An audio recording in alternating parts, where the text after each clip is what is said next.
There's still a 20-second delay. If you see my glasses anywhere, if you run across my glasses, let me know. All right. I can't hear you. 1 second. Okay, it's now 6 o'clock, and of course we're going to start on time. We've got a lot of ground to cover this particular live stream. Of course, we have again our very special guest, Pronto, who is finishing up work in the kitchen, preparing basically a meal that will be having with our black cherry wine. But there is quite a bit to go on today, and give me a second here. I'm going to wait for just a couple more folks to make an appearance, and we'll go ahead and get started. Okay, I believe we're going to try and do that. All right. Again, for those of you who are just dropping in, super chats, super stickers are definitely active for this live stream. Appreciate it if you can go ahead and participate in that. The channel, of course, is still always seeking donations to get I wouldn't say new camera equipment, but to continue purchasing camera equipment that we currently have. And let's see.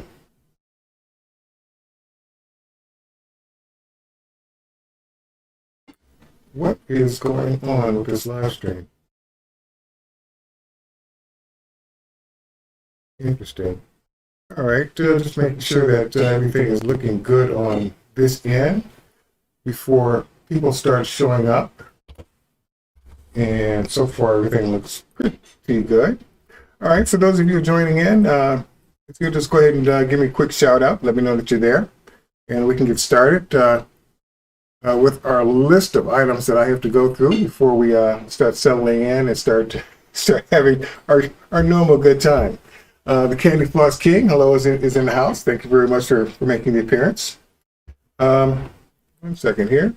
I need that. I need that. Okay. And Sue Walhart is in the house. Sue, thank you very much for being a member. That is always appreciated. The audio is distorted. I think I know why. And I'll stop that in just a second here. See if I can use this mic here. What's happening with the audio is that every time I start banging on the table or tapping the table, the noise suppression on the microphone kicks in. Okay, and it usually takes it about half a second before it works its way through and begins to realize that I'm no longer tapping on the table, and when I start talking through the microphone, that is not noise suppression that it needs to work on. It's kind of a thing that I'll have to basically work through for the time being, especially on both of these mics. Problem with that is, let me get back to YouTube. Yeah, the problem with that is that the stands that these microphones came with are really pretty sensitive to outside noise, like tapping on the table or whatever. Eventually, I'll have either a boom mic where the mic is where there's a stand coming across and the microphone is like right in front of my face. But until then, it's just something that I have to be conscious of. But if the audio is really kind of bad, let me know and I'll see what I can do about it. Jiu-Jitsu is in the house. Thank you very much for dropping by. But again, buying new microphone equipment, that's kind of like way down the road. I got a lot of other stuff this channel needs long before then. Again, as indicated in the thumbnail, No is in the house. Always appreciative. Thank you very much.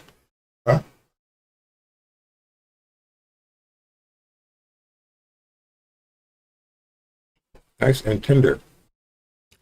That small piece of meat on a stick, on a fork, was a taste test. Part of what we're doing tonight is basically going to be a pairing of the dark cherry wine that we did in one of the last videos, or video before, 3 videos ago, where we're going to have the dark cherry wine with a meal this time. Something a bit more substantive than bread and cheese. This time we're going to have meat. So we're going to see how that goes. Bobby, thank you for showing up. Christy, I love you. Thank you very much for the compliment. We're going to talk a little bit more about the channel and some of the accomplishments that the channel has achieved since starting up, 14 months ago, from square one. Augusta, you guys are so cute, aren't we? Thank you for that. They think we're cute. Wish I can find my glasses. Thunderstorms here, right here for legit. So yeah, I think we might have some rain ourselves later on. No, we're not. We just had ours. So we're clearing up, but we're definitely in the upper 80s, around 89 degrees temperature-wise for the next several days. Which for this part of the South, that's kind of like a cold spell. Usually it goes into the 90s for weeks on end. But I got the air conditioner on now. Michael, I'm glad you can make it from the UK. One of the reasons why I'm doing this at 6 o'clock instead of the 7 o'clock that we had been doing these live streams is because, well, I wanted to see if we can get you guys a little bit better hour to watch it in the UK. I think it's, 11 o'clock there? So hopefully this will work out better for you. Jiu-Jitsu, really humid lately, might lose electricity. I shouldn't laugh because I've been through periods where we've lost electricity, not here. This was back in Detroit where we had a real serious blackout, where we lost power for a week, at least in the city. When they started restoring power, they were restoring it from the suburbs in, and Detroit kind of like suffered through the last couple of days. Yep, Candy Floss King confirms 11 o'clock. Okay, let's see where I want to start here. Apart from the pairings, the food pairing, we've got a number of reasons to celebrate for this particular channel. I'm going to try and hold off on the rationale for the celebrations until Nono is having an opportunity to settle in and join us. And then we'll proceed. You Chinese, ready? Yes. Okay. You noticed that he put the jug in front of my face because he didn't want anyone to see me. Well, I thought she was going to take a little bit longer, so I was going to stretch out the time a little bit longer by talking about the cherry wine batch that we just made. In fact, I'm going to go ahead and do that before I start working on the laundry list. Because there's something I wanted to point out about the cherry wine. In making the cherry wine, this particular batch, and I hope it comes in because I'm not using autofocus, 1 gallon batch of fresh cherry wine. The video was put up, the incomplete version was put up earlier this week, but the complete version was put up, is that yesterday? Last night, late last night. It was made public this morning. But if you were, one of the things that I noticed with this particular batch was that there was a hell of a lot of foam. And if I had not been using a 3-gallon fermenter then, and I was using a standard 1-gallon carboy, then all this foam would have just gone through the airlock and I'd be mopping up a lot of potential wine. So I'm saying it does happen sometimes where you're going to get foam. I usually try and leave a good amount of headspace in the carboys during the initial fermentation, but sometimes monsters can grow. So sometimes you have to be aware of that. So I just wanted to point that out. But again, get that out the way. All right. Oh, the 5K is... Hi, Michelle. How are you? Oh, let me catch up here. And thank you. Lujiso, yes, we are going to be talking about the number of subscribers, but do not get ahead of ourselves, okay? Your presence here always makes... I don't know how to take that. I mean, I thought I was doing a good job as a solo act, okay? But if it takes a pretty face to make you guys, appreciate the channel more, then here's the pretty face, okay? All right. For anybody who's new to the channel, and I'm quite sure there will be some that will join in, I'm going to try not to tap on the table because if I do, the audio is going to sound a lot like that. So I don't want to do that. But again, DIY fermentation started about 14 months ago, last February. It was a channel that was designed for novice winemakers like myself at that time. Still a novice winemaker, but at that time I didn't know diddly about making wine. I know my father did it some 30 odd years ago. I didn't think much of it at the time, but when I retired and I started looking around for things to do other than sitting on the couch and watching TV, I figured, okay, I want to try and make some wine. And it turns out that the initial winemaking experience was very, very difficult because there were a lot of things that I just didn't know. For instance, what kind of wine yeast to use, or what about adding sulfites and stabilizers and clearing agents and all of that. Everything that kind of made the winemaking experience kind of a challenge to engage in. So I've been watching some of the channels where basically they shouldn't use any of that. They started making wine the way wine has been made for 8,000 to 10,000 years without all of the chemical additives that makes wine what it is today. So in so doing that, I decided to start the channel by explaining and demonstrating what it was that I was learning at the time in order to make wine. And looking at some of my earlier channels, earlier videos, there are a couple of videos where I was still using Camet tablets, and I might stop using pectin enzyme, but I was still using chemical additives that I no longer use these days. And those videos I'm going to end up redoing with the updated methods that I'm currently doing them now. The strawberry wine video, for one, God, for a number of reasons, that needs to be replaced. But again, that's the premise of this channel. We try and keep things at a very, very simple level so that it makes it easier for the first-time winemaker to go to the grocery store and really get everything you need at the grocery store. Bread yeast does work, although I will suggest using wine yeast. But even when you're selecting wine yeast in terms of, okay, what kind of wine yeast should I get? Don't sweat it. Really just pick one. I would suggest Red Star brand as opposed to Lavin. But hey, that's just me. 1 second. John Constantine says this is his favorite YouTube channel. Thank you, John. Thank you very much.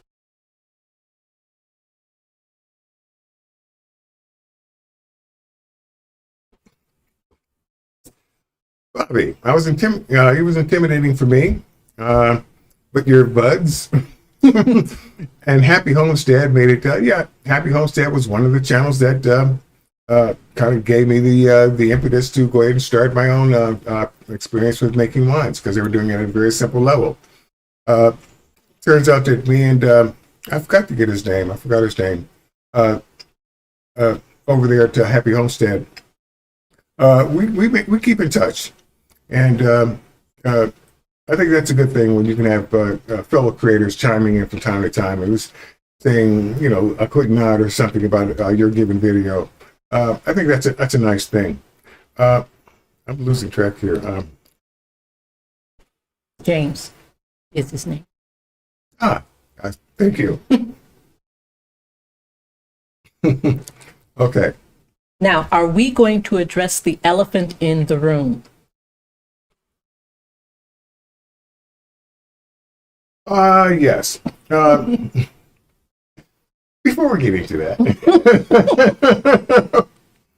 there are actually a number of reasons to celebrate. One was the fact that late last month, all of last month, really, this channel became an LLC, Limited Liability Corporation. It actually became a full-fledged real business. And it's being operated as such. Still in the process of getting a commercial bank account for this channel, so that YouTube and Amazon will quit sending my proceeds to my personal bank account, and then I have to move money around, and I don't want to do that, into my own business bank account, which will make things a whole lot easier. There are no plans to do any mid-week videos this month. In fact, this month was supposed to be a month that I was going to take off. This live stream and the midweek live stream were the only ones that I planned on doing. But when someone took notice of the fact that I was pretty much on vacation and browbeat me into getting back off the couch. I only called you a slacker once. Yeah. Well, 4 times. So that's when I decided to do the cherry wine. I bought some strawberries that are now sitting in the freezer to redo that strawberry wine video. I bought some apricots today, so I'll probably end up sticking in an apricot wine video probably later this month as well. Not doing any midweek videos. However, a couple of things being said. Don't want to forget. We did have a couple of new members this month. I gave them a shout out during the cherry wine video. I'd like to give them another shout out. One, Sherry Yang, and also to Terry Collier. And again, thank you, John, for that donation. I won't even begin to tell you this how much this channel costs. I try to do it from time to time, but it costs a lot. Okay. But let's see. I don't want to not forget to change screens. Another thing that we did last month was that we created a fan favorite poll. We had 5 finalists 2 weeks ago, and I gave it a 2-week run to determine what the finalist was going to be. Of those 5, we had the apple pie mead, dandelion wine, wine from dried fruit, the pineapple beer, and the maple syrup mead. There was one winner, and if I can pull this screen up, that particular winner was the apple pie mead. So probably the first video that I do in July will be an apple pie mead. Actually, more than likely, I'll probably going to do all of these at some point because they all look pretty good. That pineapple beer is standing out. I still want to do the dandelion wine. So they're all in the pipe, but definitely the apple pie mead is going to be the first of a lot. We'll probably do more of these polls later on, but I think that one turned out quite well. I had pretty good participation in that. And let me get back to the main screen, and let me get back to the YouTube screen. Let's see. Okay, we're doing good. You were fermenting on the couch.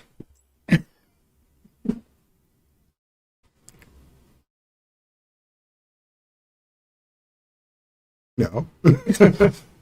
Did you ever do any video from your couch? I'm missing that one. Where do you? Oh yeah, I did. I did.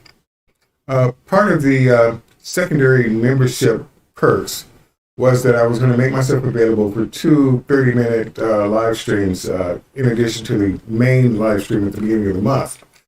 Since there were very few members at that time in that particular category, and there still isn't that many, it really became, it wasn't warranted to do an extra 30-minute live stream when no one was actually showing up to watch it. So I pretty much put a stop to that and came up with the mid-month live streams to accommodate that. No longer on his couch. Nope. It was, even though it was more comfortable to do it there, because I didn't have to, excuse me, I didn't have to set up a lot of equipment or anything else. I just simply moved the coffee table because it's on wheels. Just moved it a little closer, put the camera up, and basically that was it. But no, yeah, a bit of audio echo. Yeah. Problems with the microphones, unfortunately, they propped up to the last second. I'll probably sort that out later on, but I wasn't going to deal with it because we had too much to do. Try not to hit the table. Yeah, because that causes the noise suppression to kick in. Let's see. Additionally, let's see, no midweek videos, do that. I'm trying to put together a winemaking starter kit. It's actually already there. If you look at my Amazon links, everything that you see there are the things that I used in creating my wine. Excuse me. Trying to get it consolidated. And if you've ever looked at any of my Amazon links and actually followed them through to Amazon, basically you know that unlike some channels, where they try and find the most expensive items that they possibly can to get that Amazon commission as possibly as high as they can. When I came up with that slogan, winemaking on a shoestring budget, that was my budget that we were talking about. So I could afford to buy high-end equipment. So I got the best that I could afford. And that's pretty much on the lower end of the scale. And that's pretty much all you really need to get started. I did treat myself with that particular fermenter. That was a birthday gift to myself, and it was actually the very first YouTube video that I ever did, which was an unboxing video. Kind of like extended it out, but that was my first video. And beyond that, a simple 1 gallon reused apple juice jug, or I try and encourage you to get a simple 1 gallon wide mouth fermenter so you can actually put fruit and stuff in there. But no, nothing that listing is expensive at all. Which I think legally I have to point out that I am an Amazon affiliate. And I do get a commission from Amazon sales, but none of that money is added to the price of your purchase costs. It all comes out of Amazon pocket. Okay, got the legalese out of the way. I'm wondering, are you still getting echo? Yeah, Please let us know if you're still getting the if echo. it's bad enough, let me know, and I'll turn off one of the microphones. Turn off his microphone. No one wants to hear him. Okay, yes, it is still. All right, let's do this.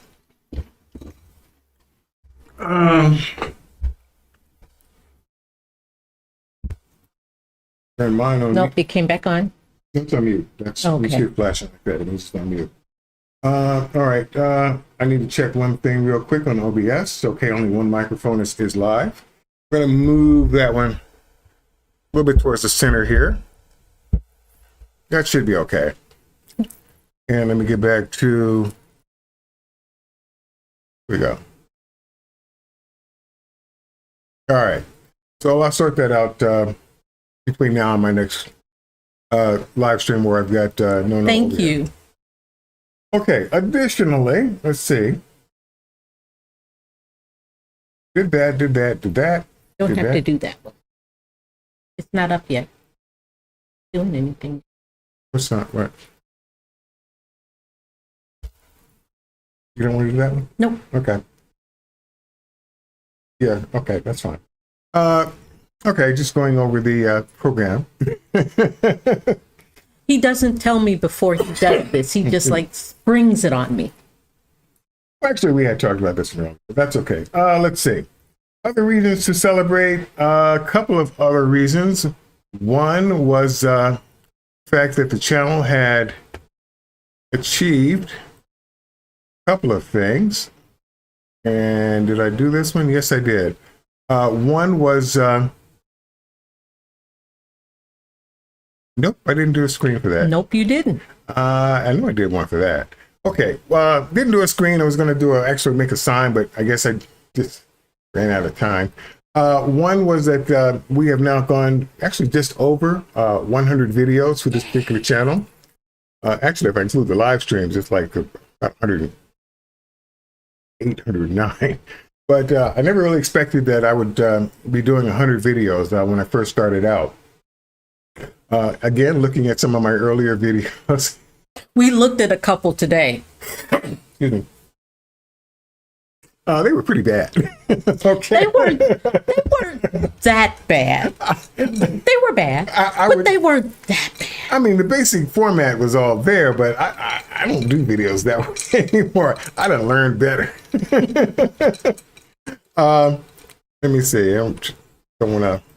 There we go. Robert Moore, thank you very much. Appreciate that. Every little bit helps. So definitely you get a shout out for the contribution. Appreciate it. Sue is saying things are fine. Sue is also one of our members who help and support this channel. Again, appreciate that. Robert Moore is simply saying hello. Okay. Bobby, I'm going to get that right. Vogel. Vogelgesang. She can pronounce it better than I can. May sound crazy, but what would you say about fermenting coin? And I'm not going to do it. I'm not going to do it. I'm not even going to get close to that. You can. I did look at that just out of curiosity. And yes, you can ferment, make wine out of corn. But I don't see myself as doing that. I don't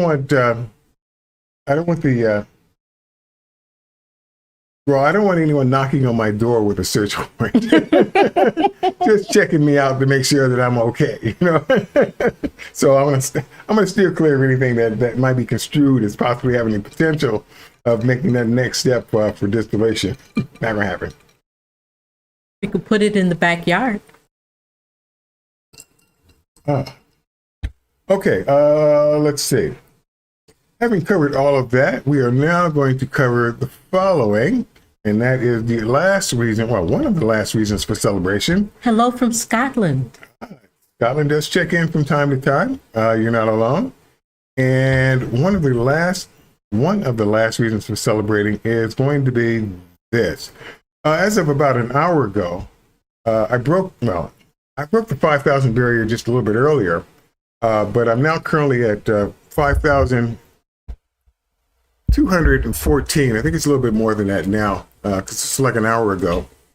And as you can see, it was a very long, slow trek from from February, March, June.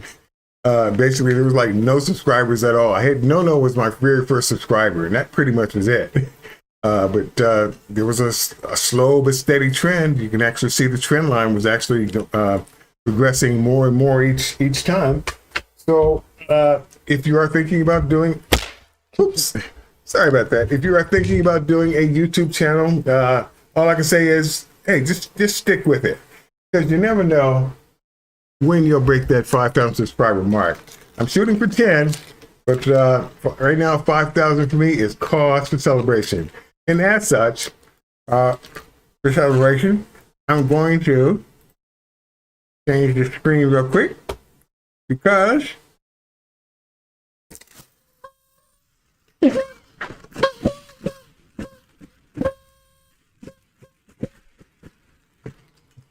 That was Yes. pretty awful. these are lame. Yeah, they are. We tried these out before we did that. Yeah, get what you pay for. If you're going to do it on a shoestring budget, sometimes you get what you pay for. Anywho, that's cause for celebration. Most people would say 10,000 was cause for celebration. Most people would say getting that first 1,000, getting monetized is cause for celebration. But you know what?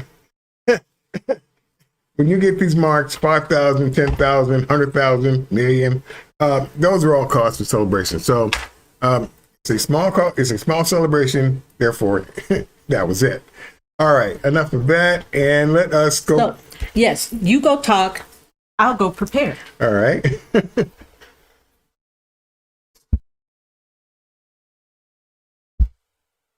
All right, let me move the microphone closer to me.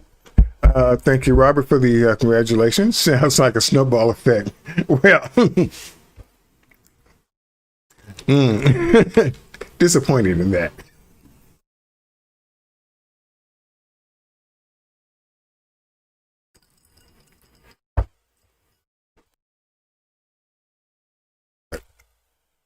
All right. Okay. No is basically going to look into the kitchen to get the rest of the pairing together in terms of food that we're going to have. Let me see. It's like I'm caught up on comments.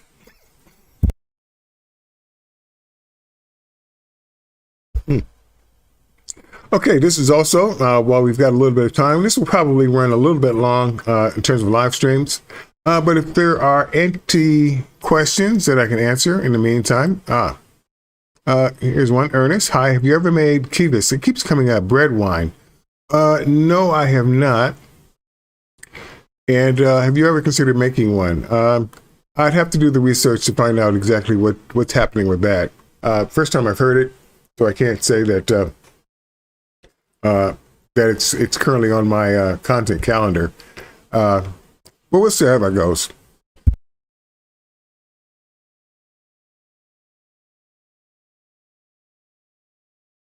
Last little bit of step. Okay.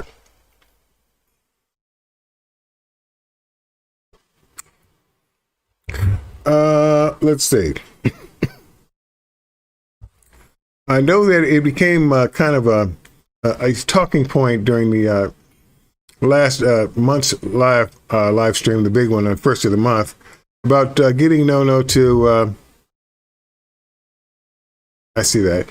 Getting No to try. Actually, she was being deprived of the pineapple wine that I had earlier. And a number of you guys are trying to get her to get me, rather, to go ahead and open up another bottle. which I wasn't planning on doing. But tonight we're going to have, in addition to the dark cherry wine, we're going to have the pineapple wine as well, so that you can get an idea of what that tastes like as well. For Michael Moore, have you ever made a braggart? No, I have not made a braggart. That is going to be something that might be a little bit later on. Really, I'm not fixing that. Let's see, Carlson, what recipes is up and coming next? Well, I did mention earlier at the beginning, may have missed it. Let's see, we just did the fresh cherry wine. I've got fresh strawberries that I bought earlier that are now frozen because I'm not ready to start working on replacing that cherry wine video, the first cherry wine video that I did. I bought 4 pounds of apricots. More than likely, when the cherry wine is gone through primary and I've racked it into secondary and I've freed up this wide mouth carboy, the next one probably will be a apricot wine. Then followed by the strawberry, then followed by, this will take us into next month, which would then be the apple pie mead, which was the fan favorite.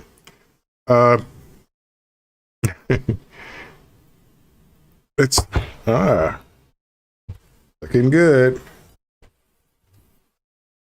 Let's see. Carlson, no, yes. Lana, have you tasted curry? No, Lena, it's way too early. I mean, that cured wine won't be ready until at least 12 to 18 months. Those are one of those long haul wine projects. You can drink it if you want this early. Yuck. But I mean, if you just want the alcoholic effect, I mean, yeah, you'll have the alcohol there, but the taste is going to be like, God. No, winemaking is not a quick process. It's one of the things that I try to let people know when they are considering getting into this hobby, is that it takes months. We're talking at least a year before you have something that's going to turn out well. We had this dark cherry wine at 6 months when I did the tasting, and it was good, but you could tell that it wasn't done. So most of the wines now, I probably won't do much of the 6-month wine tastings because they're now sitting in carboys, aging or bulk aging much longer than that before bottling. So I might do away with the 6 months altogether. Just do the 12-month tasting when the wines are finally all said and done. Let's see. Mike Shell, yeah, for pineapple wine. Pineapples are on sale at my local supermarket. I bought a few and intend on starting a pineapple wine. Yeah, the pineapple wine, in my opinion, was also another one of these wines that take about a year before they're ready. Sometimes when I'm looking at recipes and I'm looking at other websites and how they've got their recipes, and they're saying that you can drink this wine after a couple of weeks, after a month or two, then you're ready to start drinking. I'm thinking, huh? What? Yeah, maybe, but do you really want to? I mean, they're your taste buds, but I would say no, not really. What is that, Dina? Deanna. Came a subscriber a few days ago. Thank you very much. We love you too. Thank you. Thank you for the support. And she is drinking her homemade grape wine right now. Yep, I'm just about ready to start bottling my grape wine. As soon as I get enough bottles, that'll probably be the next one that I'll start the bottling process on. It's a tasty wine. If I do recommend, you might want to give that black cherry a try next time around because it's actually really, really good.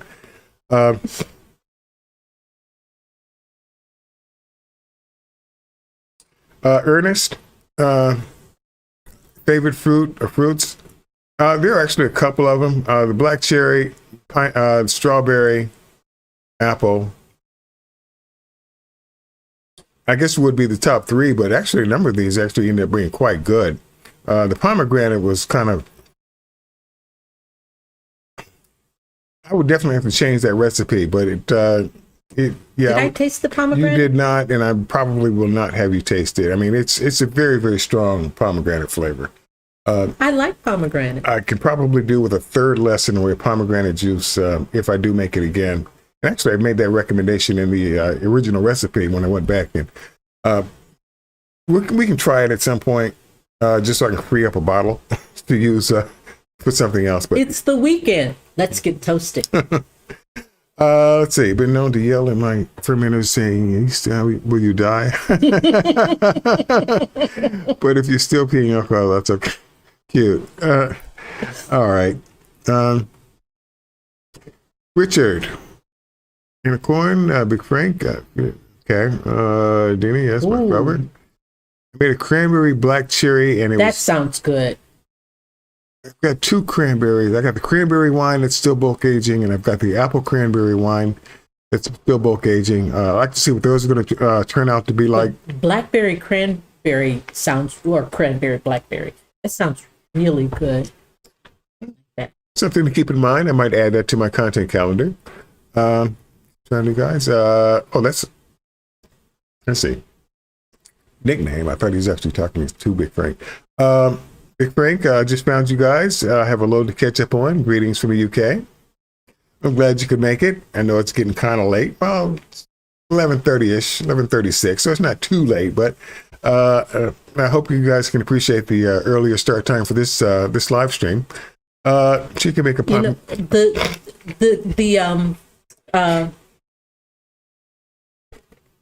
Other countries are starting to open up again, and so it may be really fun to go out to plan a trip.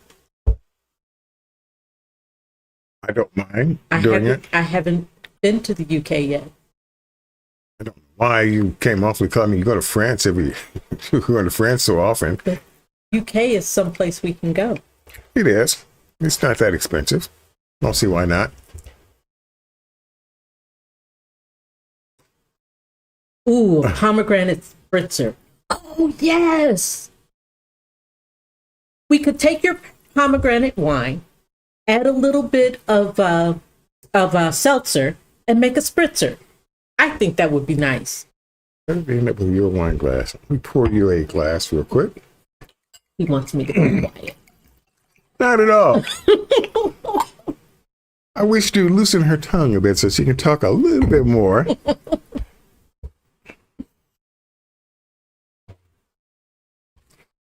Bear with me, folks. I do wish you can join me.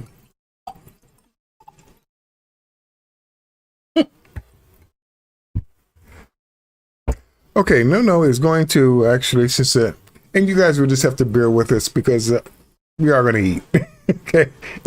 But it won't be a lot. We wanted to see how the wine held up. We tasted it with plain bread, and we wanted to see how it would hold up with something a little more substantial. Could you go ahead and describe just what it is that you've made? Oh, okay. I made steak sandwiches on a homemade ciabatta with roasted tomatoes, and I made a mayonnaise of a Dijon mustard mayonnaise with chives and garlic and a little bit of lemon juice. Now, No brought over a huge 2-inch thick.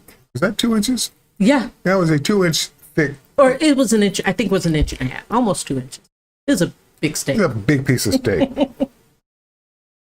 Now, the closest I get to steak these days is generally ground chuck and ground round. I might grind them, regrind them, make patties out of that and call it steak. But, That's because he doesn't hang out with me enough.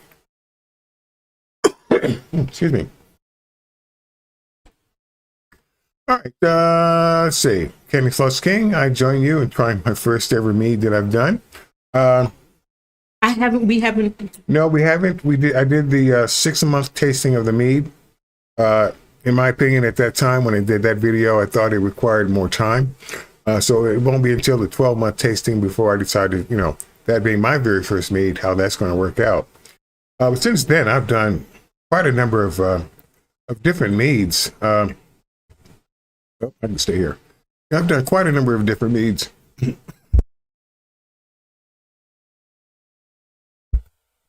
Can they see? They cannot see this, but unfortunately.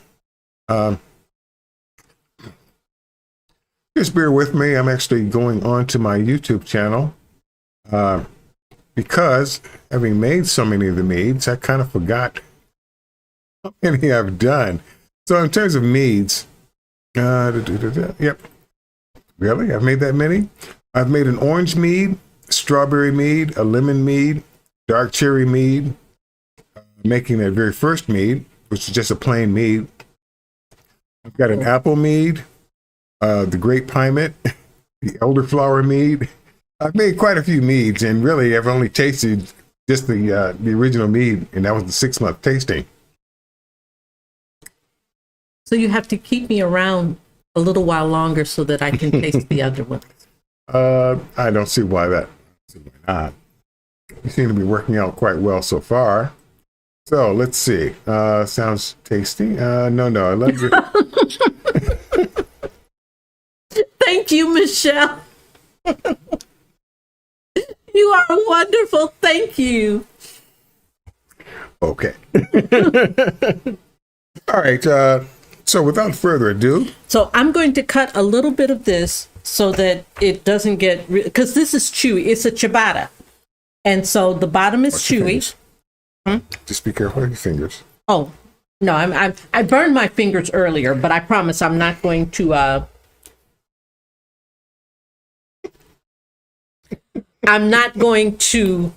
cut my fingers. Now, I usually make this with roasted red peppers, but he doesn't like red peppers. I have caramelized onion on mine. He doesn't like onion.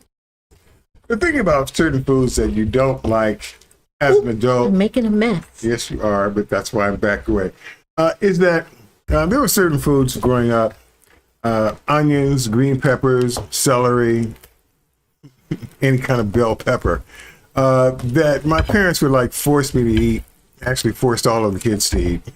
And it got to the point when you get to be an adult, you realize that, you know what, I don't have to eat it, so I'm not going to eat it. And I just don't. And it's been that way all along. Well, actually, tomatoes were actually on that list for some bizarre reason, but I overcame that. I'll be right back. Don't know how to way of preparing onions to the point where they just she made them let's just say palatable. If it's an onion and it has a physical form to it, either a chunk or a little sliver, I'm gonna gag on that, and that's just not going down. But she had a way of processing the onions to the point where you can really tell that you were eating an actual onion. I mean, I'll eat onion powder, onion salt, when I need to add onions to onion flavor to a recipe. But me buying an actual onion, I'll do it if I'm making something for No and her family, but I'm not gonna buy it for myself. Okay, yeah, I don't need to have it I won't have it in the house. He keeps me around because I cook. Kenny, okay, looks like we're caught up on comments here. I guess you're waiting for somebody to make a try at it. Yes, it's messy. Yes, try that. It's messy. Think of a Whopper, a BK Whopper. I won't name the brand names. When they first came out, and you've got everything on it, and basically you grab onto it, and you take that first bite. You've got mayonnaise and mustard and everything coming out of the bottom of the bun. But you know what? It didn't matter because it was good. Okay. Well, let's see. And try it with the wine. Was there enough steak in there? It is, but it kind of like slid down while you were cutting it. So I got everything but. Ooh. But that's okay. Everett, we had like a whole conversation about what we're doing. However, since you joined the party, basically, we had a number of celebrations that we went through. Missed one that I got to talk about later. Talked about fan favorites. The apple pie mead won that one, so I'll be making that one next month. We are doing a food pairing with the dark cherry wine that we made earlier. And did the 1 year tasting on that. So we're having that. And the sandwich is a steak sandwich on homemade ciabatta with homemade mayo, roasted tomatoes, and the mayo is mayonnaise, Dijon mustard. Well, I made the mayonnaise, and I added Dijon mustard and chives and a little bit of garlic and lemon juice. So everything is made from scratch. Well, not everything. I didn't grow the cow. I was just about to say. All right. So that, Everett, is in a nutshell what we're doing. So right now, since we really haven't eaten, we did make a run to McDonald's earlier because we've been running around all day. But no, fast food compared to this, there's no comparison. However, finger looking good. The idea is not just to chow down on the sandwich, but to see how well the wine goes with it. We've already done a tasting, so this is not a tasting video, but The sandwiches are a little messy. How's the bread? oh, the wine is excellent. The bread, it's ciabatta bread, so it's got a little chew to it, which is fine. It's fine. I like it. Even the little crust on the bottom turned out quite well. Let's see. You guys can nice one, Deanna. I would love to. One dream of mine for such a long time has been to open a restaurant. Unlike my friend on the shoestring budget here, I like good meals. Not that he doesn't like good meals. Thank you, Richard. Thank you. I wasn't going to address that, but thank you. You see that. Never tell a lady it's fine. But one of my biggest dreams was to open a fine dining establishment. I had started actually with my sister owns a gallery, an art gallery, beautiful art gallery, and she does amazing artwork. And just before COVID hit, we were going to start having showings in her gallery, and yes, homemade mayo. But we were going to have showings in her gallery, and I was going to cater. But then COVID hit, and it kind of was put on the back burner. So hopefully, at some point, we can do a little bit more of that. I'm hoping so. Anyway, this goes very well with the wine. You don't lose the wine in the bread. The bread's a little crusty. Is it too crusty? No, I like it crusty. Okay.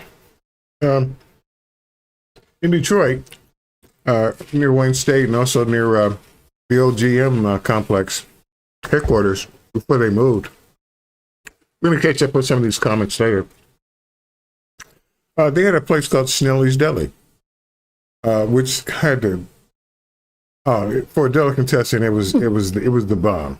And they had I would always order pastrami on rye. And their rye bread had a nice crust to it that was amazing. In fact, I think I went there pretty much just for the bread. So no, I like the crusted bread. For Amster Friar, I'm gonna get your name pronounced earlier. I was following some of the banter between you and now I'm running out of names about how you were talking about the channel. How you guys really appreciate the fact that the channel is doing as well as it's doing, and kind of like how the channel is formatted. So I appreciate that. Thank you very much.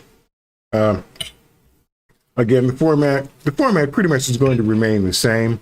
The level of technical expertise in terms of making wine is always going to remain the same. It's always going to be a very simple affair, so that anybody can just watch any of the videos and go ahead and give it a try. Just being mindful of the fact that there are several steps that occur after that primary fermentation where the video ends. But those steps are outlined in separate standalone videos that you can find in as a winemaking operations playlist over on the my channel page. Go ahead. And thank you, Richard, for readdressing the balance. He says that I am lucky because I get homemade wine, and yes, you are very correct. I am very lucky that he makes the wine and shares it with. I do an excellent creme brulee, and a chocolate cake to die for. And the question, what is dessert menu? What is your dessert menu looking like? And cheesecake. My cheesecake is well, we have our different methods for cheesecake. She'll make her cheesecakes completely from scratch. We're talking about the graham cracker crust, not the store-bought Keebler kind that I buy, but basically making it from scratch. She'll use the spring-formed cheesecake pans, the whole 9 yards. I mean, I'll cheat and use the pre-made crust, but everything else I make is from scratch, and I think it's quite tasty. I think hers are quite tasty as well. He cuts corners. I don't. However, that being said, Ernest, you're making your first wine. Oh, wonderful! So, can you share with us what it's going to be?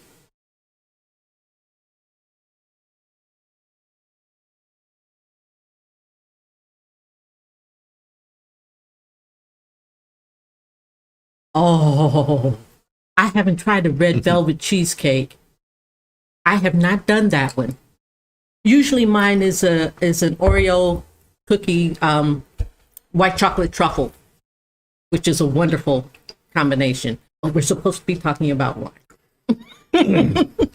Yeah, wine on a shoestring budget, so we can't afford like truffles on this side of the table, okay? I'm just saying.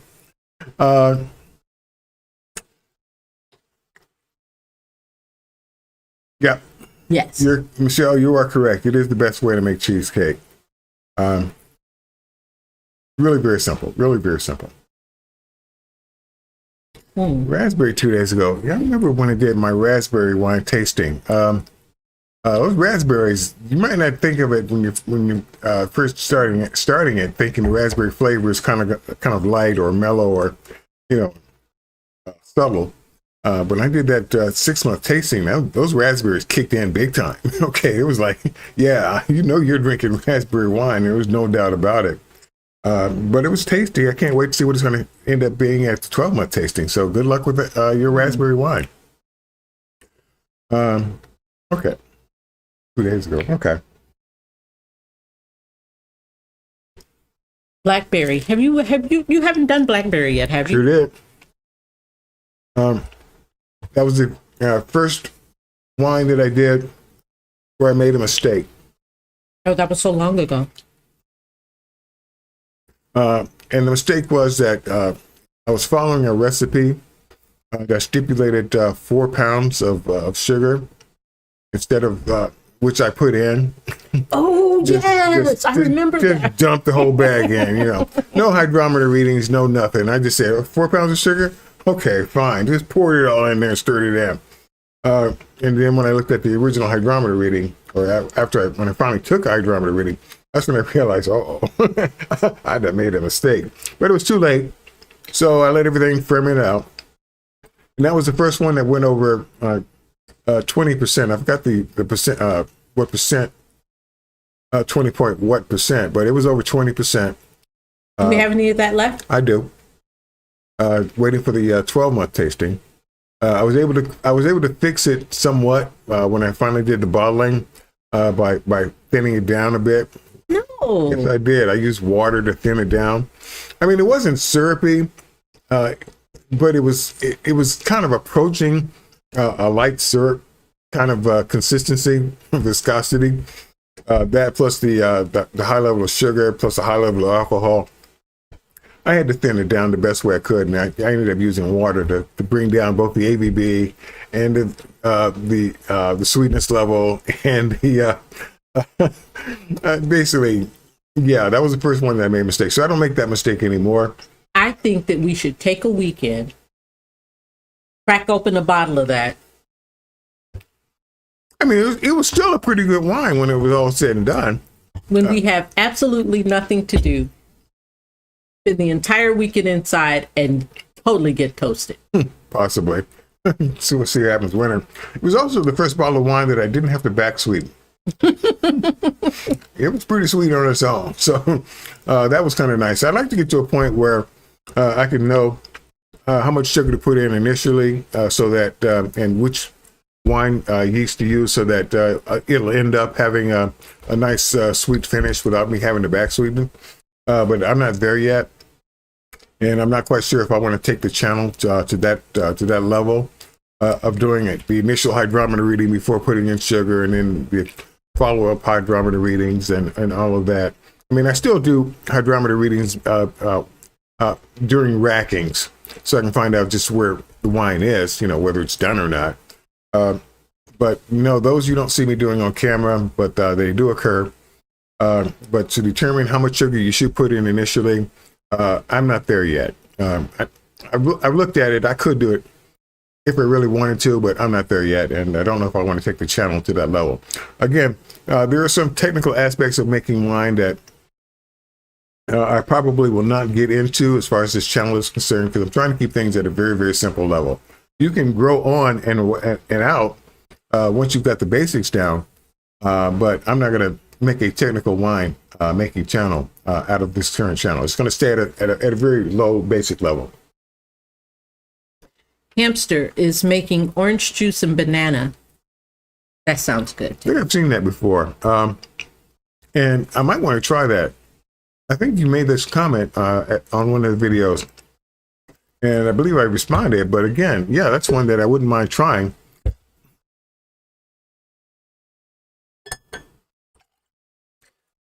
Okay, fine. Thank you. And we still have the pineapple to taste. Well, the black cherry wine came in at 16.95% ABV. Again, and if you've seen some of my earlier videos or some of my earlier live streams, the alcohol really doesn't really kick in. It did with one of those meads that I tried. No, the very first mead that I made when I did the 6-month tasting. That one had the alcohol in that one kind of kicked in later on. But no, it wasn't. You don't really feel the effect of this. And the pineapple wine came in at 12.6%. So there's really not much there in terms of alcoholic content. You don't have a P.O. box. We need to get you a P.O. box. I keep looking at it. Every time I look at it, I look at how much post office boxes cost these days. And I'm not ready to have the channel devote that monthly expense just yet. It's going to happen, but the channel needs to make a little bit more. No, let me rephrase it. Well, yeah, the channel needs to make more of what the channel is making. Really, all of that money has been allocated towards the purchase of, well, of course, the payment on the camera and all of the other equipment that I've been getting for this channel. I'm actually interested in seeing the UK airlocks. Anything sexy. Okay. But as far as the post office box is concerned, maybe later. I do need one, but much, much later. It's not a monthly expense I want to incur at this time.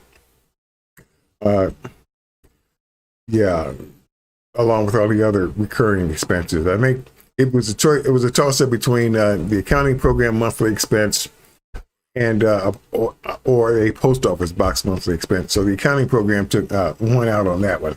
It really was necessary. All right. Now then, let's see. You ever seen use some airlocks? I could use a few more airlocks. They're sexy. I don't know the. Are they the S style airlocks, which I really like, or are they the little? The ones that are bumpy. Yeah, the little like the little tubular style airlocks. Not a big fan of those, but hey, I'm into anything sexy. I'm going to go get more glasses so that we can try the. Post office box is a big thing when you're on a shoestring budget. It's an expense. Okay, when you're on a shoestring budget. Way expenses for this channel work are, well, now that it's been coming LLC, things are going to have to be different. Is that expenses didn't come out of the channel's budget; it came out of my pocket.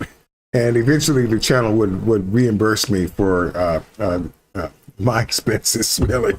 But between the purchase of the new camera, and I still got to buy a new lens, starting up the business and all the paperwork and fees associated with that, the last 2 months have been really kind of expensive. So no, I'm not buying anything new, except for fruit, beer basics for the probably next 2 months or so, until I can catch up. Wow. Hampshire just found airlocks at a local store for €75. Yeah, euros. 0.75 euro. I'm almost tempted to say, hey, Google, how much is a 0.75 euro? But that is about $1.25. Okay. That's maybe a little less than that. Okay. Maybe a little less than that. Then that's a little bit less than what I'm currently paying for my airlocks. But I'm getting airlocks with the bungs as well. And I think I'm not going to pull it up. But yeah, it sounds like less than what I'm currently paying for. Richard, Big Frank. Just going to call you Big Frank since you're pointing that out. Sort of a thing, random eBay link. I do occasionally get stuff off eBay. I used to sell stuff on eBay, and I still maintain 100% rating on eBay.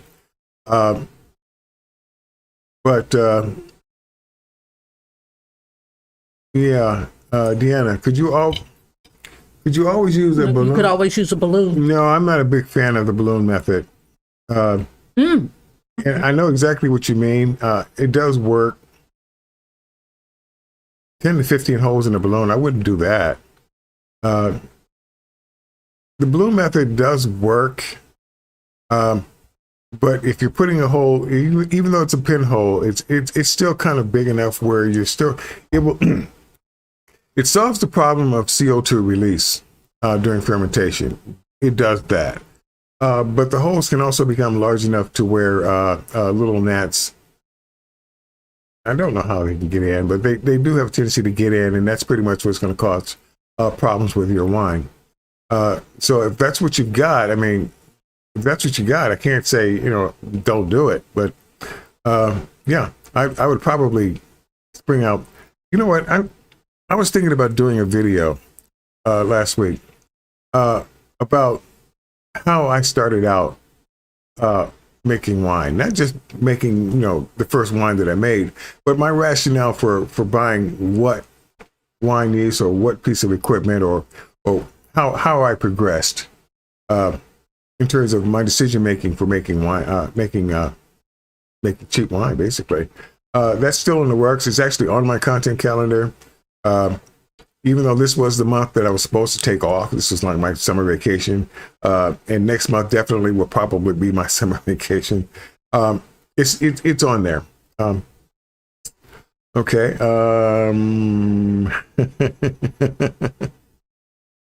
Oh, that's what it is. And I'm going to talk about that now.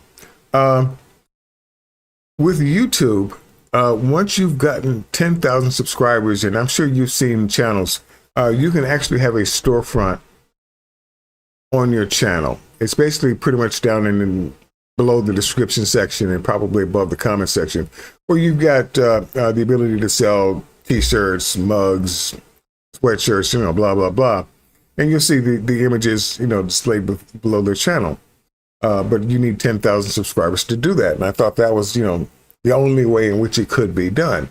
Only to realize that if I have Amazon links, that take you directly to Amazon, why not have a Teespring link that will take you directly to my Teespring store that I'm currently in the process of setting up. So more than likely, it won't happen this month because I finally rationalized everything and actually got something working and some product on there. But next month, I probably will have an announcement where, hey, guess what? If you click this link, that'll take you to my storefront, and you can purchase DIY fermentation branded merchandise. Again, still in the works. This is just like a pre-announcement. Upcoming events. Let's see. Big no to balloons. Yeah. I've got airlocks now. Yeah, airlocks. Two things. When I made my progression from just loosening up the cap on the 2-quart container of juice as my way of releasing CO2, the two things that I bought initially were wine yeast, and I just picked one, really. At that point, it's like, okay, I'll try this, and airlocks. And because I was still using the 2-quart containers, I can't believe I threw that jug away. Basically, I drilled a little hole in the cap, inserted the airlock, and then sealed it up sealed it up with glue, and that gave me a good tight seal, and that was my first airlock. I still have one of those there, and from time to time, you will periodically see it. In fact, I'm going to do this because I put everything out on the table for the last live stream, and I saved that screen. And where is it? Yep. Nope. Yep. There it is in the back. In the very back, on the left-hand side, you will see a container, a plastic jug with a purple cap, and you can barely make it out because my picture's in the way. Can I move this? Yes, I can, because I could do that. Where you can see an airlock sticking out of that purple plastic cap. That I still use because I still find the need to make use of those gallon jugs. They're slowly being replaced by 1 gallon carboys, like you see in the front right, where these are recycled apples juice or organic apple juice jugs. So I still need, I think, 3 more of those, and then I can cycle the plastic ones out. But yeah, that's pretty much how I first started, and it still works quite well today. So let me get back, and let's see. They only have one hamster. They only have one type of yeast, so I really don't have a hard time picking yeast. You know what? Whatever works. I only did one video where I actually used bread yeast. God, I'm still starving. Where I actually used bread yeast, and that's just to prove that it could be done. But if that's all you got, then, that's all you got. Make use of what it is. Did I put too much mayo on that? Well, I mean, it's okay. A little bit more than I would normally put, but it's okay. Considering the fact that it's homemade. I mean, it's not Miracle Whip. That nice little tang to it. But I can't make Miracle Whip, so homemade mayonnaise. This is actually the very first time I've had homemade mayonnaise. I don't usually keep mayonnaise from the store for very long. I might make potato salad once or twice a year. That's about the only thing I really use mayonnaise for. But no, homemade mayonnaise and seeing her make it is a great thing. Just like homemade wine. Seeing you make it and knowing that you actually got a good one is a great thing. And this one is very good. I love the black cherry. Love the black cherry. It's a keeper.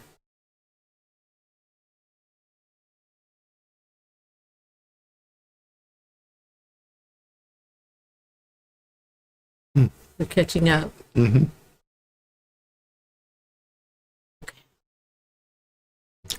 So, let me say this first. Mm-hmm. For Deanna, the important thing is just to start.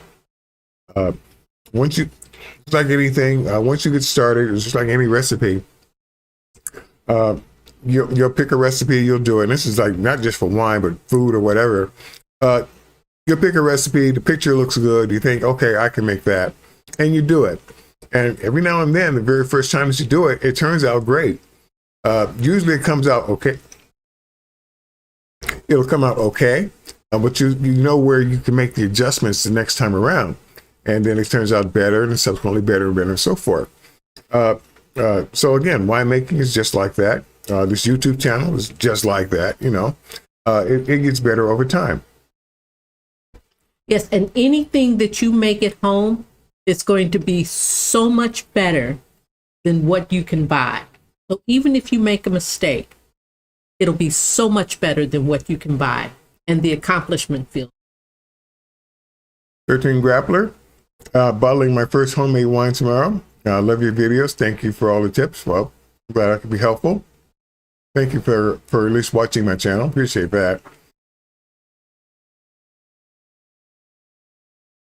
Oh, so now I want to taste the pineapple. You guys pressured him into having me taste the pineapple, and I thank you. So I want to taste it. I know. Fine. If it's going to be like that, fine. You're going to have to pour me home today.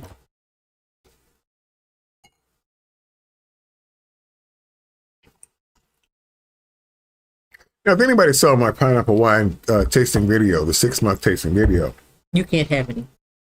right? So I know what it tastes like already. Back then, when I was first starting out, I really didn't know what method I'd wanted to use for back sweetening. I mean, there were a couple of methods I could have used. I mean, I could have gone the sulfide route and added sugar at that level, or I could have used the step back sweetening method, which I had been using for quite a while before I switched over to pasteurization.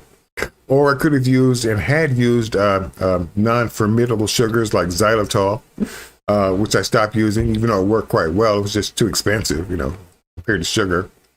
But now that I'm using pasteurization to stop fermentation completely, and also to provide a level of safety that you normally would get using Camden tablets or sulfites, which, in addition to stopping fermentation, would put a stop to any bacteria that might have survived the alcoholic content. And the only thing pasteurization really does not do is that it doesn't really stop oxidation that might occur in your wine over long periods of time that Camden tablets or sulfites would do. I mean, that's good enough for me because it was cheap, it was safe, it was effective. So yeah, pasteurization, even though some say it might affect the flavor of the wine, you know what? Better safe than sorry, as far as I'm concerned. Especially if you're giving wines away. That's the way I do. Candy Floss King says we should give this whole bottle to... No. This is mine. That way. I got mine. This is good. I think that I have found... Seriously, I think I found a new favorite. The pineapple is wonderful. You were trying to keep this away from me. I mean, it was okay. You know? The pineapple is really good. Not at 6 months, it wasn't. But no, that's been back sweetened. That was actually back sweetened that one just prior to the start of this video. I think it was the last of the earlier batches of wine that I did not do any back sweetening at all, and had planned on relying on the bottle back sweetening, where you basically don't sweeten it at the time of you're ready to open the bottle of wine. You then add sugar, you know, to sweeten it up to your liking, and you don't have to worry about restarting fermentation because the bottle is going to be finished, you know, long before that occurs. So yeah, I think that was the only one that I had remaining, the pineapple. I think everything else was, I'd switched over to xylitol at that point. So I should be good. I shouldn't have any more surprises. I know this is that pomegranate wine right there. Yes. That was one that I need to do a 12-month, actually it's more than 12 months now. I tried to do it last month. A 12-month plus wine tasting on the pomegranate, see if it's approved. in the past 6 months.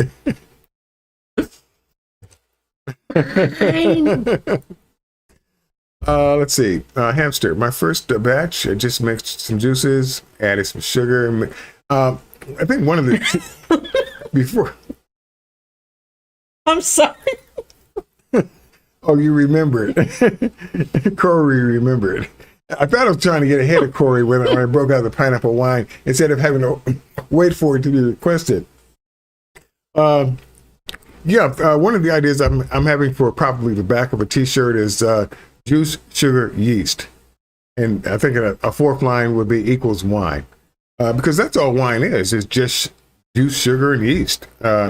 And time, and rackings, and degassing, and bottling, and pasteurization, backsweetening. I mean, there are a couple of other steps, but basically the basic process is juice, sugar, and wine. Corey, this is for you. We're going to make it happen.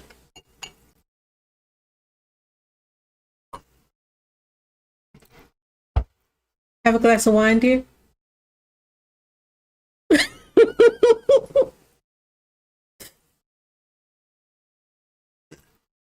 I'm thinking that if we get him toasted enough, then we can get that grass skirt and coconut broth. Yeah, once you've sweetened it enough, it's actually not bad. It really is. I love it. Oh, is that my glass? Yeah, this is your... All right. Okay. Israel Alanus, thank you very much. Again, I I like that little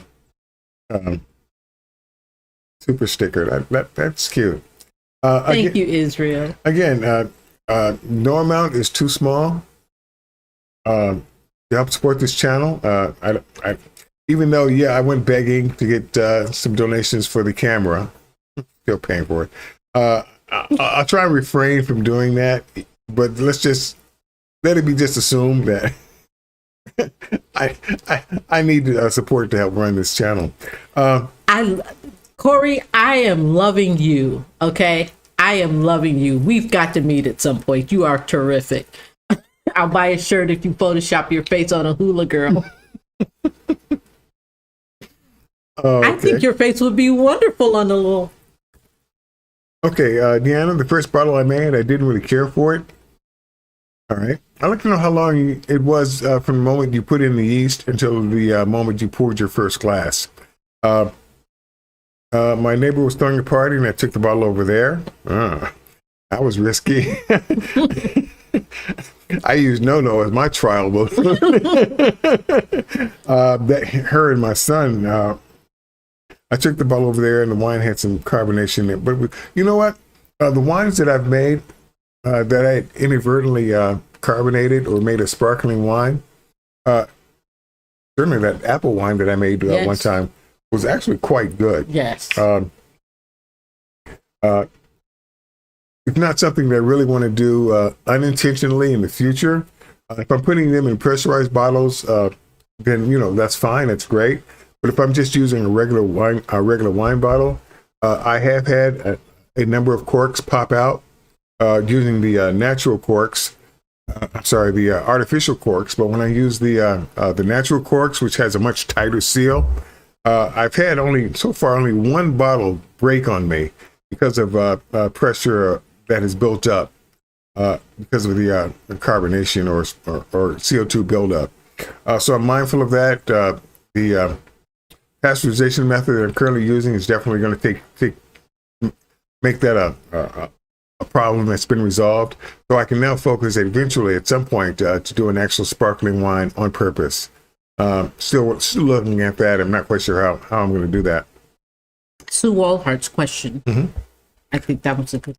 Sue, I have a wine that still is fermenting over a month. Well, okay, yeah. Okay. It's not gassing off because I keep checking the ESG. Has that ever happened? After only a month, it's possible. Depends on what your gravity reading is currently reading. I mean, if you're down below 9.0, I'm sorry, 0.994 or 0.990, then yeah, your fermentation is complete. You can pretty much start thinking about bulk aging at that point.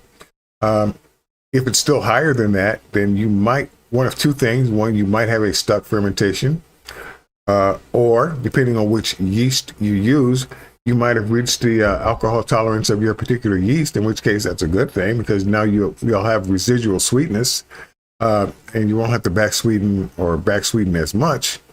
So those are good things. But if it stopped kind of high, like just throwing out some numbers here, like 1.050 or something like that, then you're probably looking at a stuck fermentation. And you'll probably have to deal with that more directly, either adding more yeast, if you're lucky, adding a stronger version of yeast with a higher alcoholic content would probably do it. Yeah, I mean, there are ways around it. But again, I would need to know your hygrometer reading.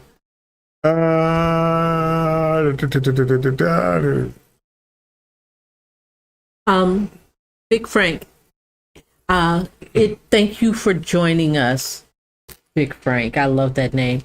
And I hope I hope the meat that you donated turns out well.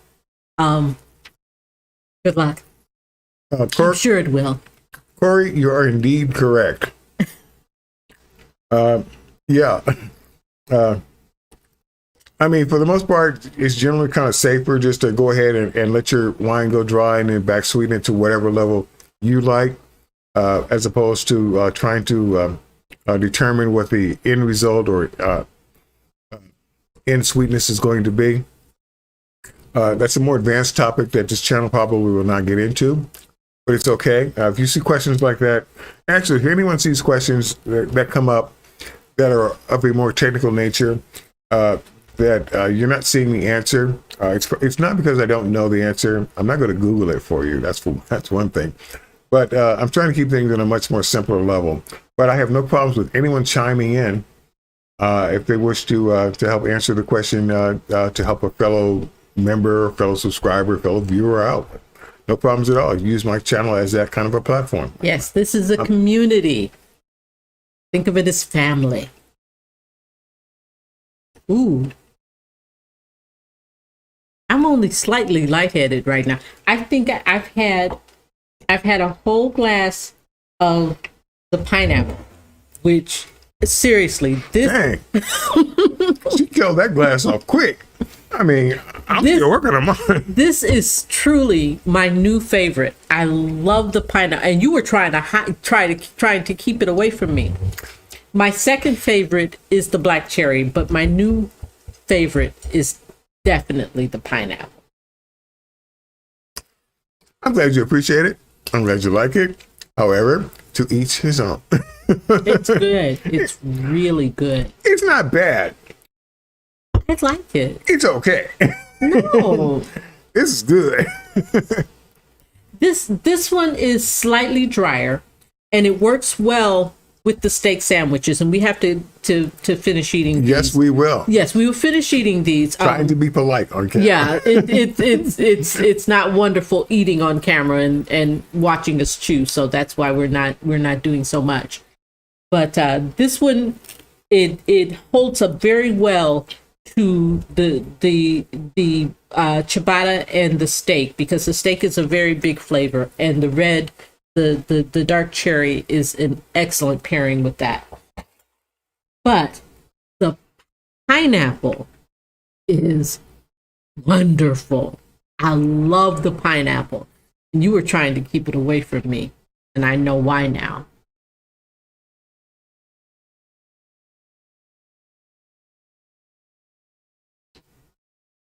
I was trying to address Niana's question. If the yeast is basically, I mean, sometimes you do have to look at the expiration date on your package of yeast. It's kind of rare these days, but you just might have yeast that just didn't make it. As for me, when I get my yeast, Usually I put the entire, since I buy assortment packs of yeast, those usually go straight into the refrigerator. When they're opened up, they definitely go straight into the refrigerator in order to help prolong their longevity. Haven't really had any problems with yeast expiration. They kind of like long expiration dates. So as far as yeast, it's just not making it.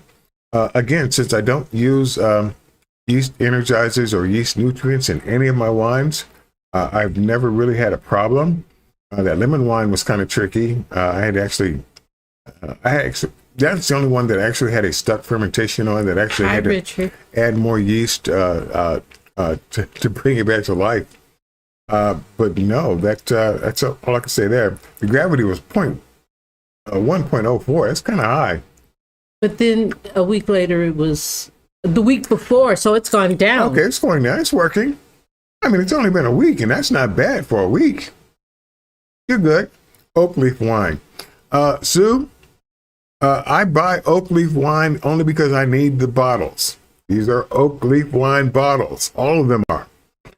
It was nice when they were cheap, around $2, but when the price went up to $2.50, I don't buy them as much. The wine that's in it, I primarily use for cooking. I mean, it kind of just barely meets the level that I would use as a cooking wine, but I am not ashamed to admit it. Yeah, oak leaf wine bottles. All right. Israel Alanis. Yes, the wines are wonderful. They taste absolutely amazing. And I'm trying to slow down now because I'm getting a little bit dizzy. I know. And I am a lightweight. I am definitely a lightweight. And so I can't drink very much. But they are wonderful. I wish that you could be here to taste them, but they are wonderful. And especially the pineapple. Seriously, my new favorite. Mm. So I'm sorry, I'm asking this question because I'm looking. It's normal for the gravity reading to be very high at the beginning and then to go down? Mm-hmm. Okay. Yeah, I usually shoot for 1.080 or 1.090. This cherry wine I know came in at 1.104. And considering the wine yeast that I used, it more than likely at the end will have some residual sweetness at the end, which is fine. Less back sweetening on my part at the end, if at all. But no, that's fine. That's a normal range. Yeah, that's good. Okay. Deanna wants to know: is it really necessary to test the alcohol level other than for curiosity's sake? Only if he's trying to serve it to me. Well, no, he tries to get me drunk. I mean, the alcohol level is kind of nice to know. I mean, hydrometers are not really that expensive. They're really kind of cheap. If I ever break mine again, it's usually the very first thing. It's kind of like an immediate purchase sort of thing. If I break it within an hour, I'm on Amazon ordering a new one because I need it quickly. It's relatively cheap. I think you're looking at less than $15 for both the hydrometer plus the little testing jar that it comes in.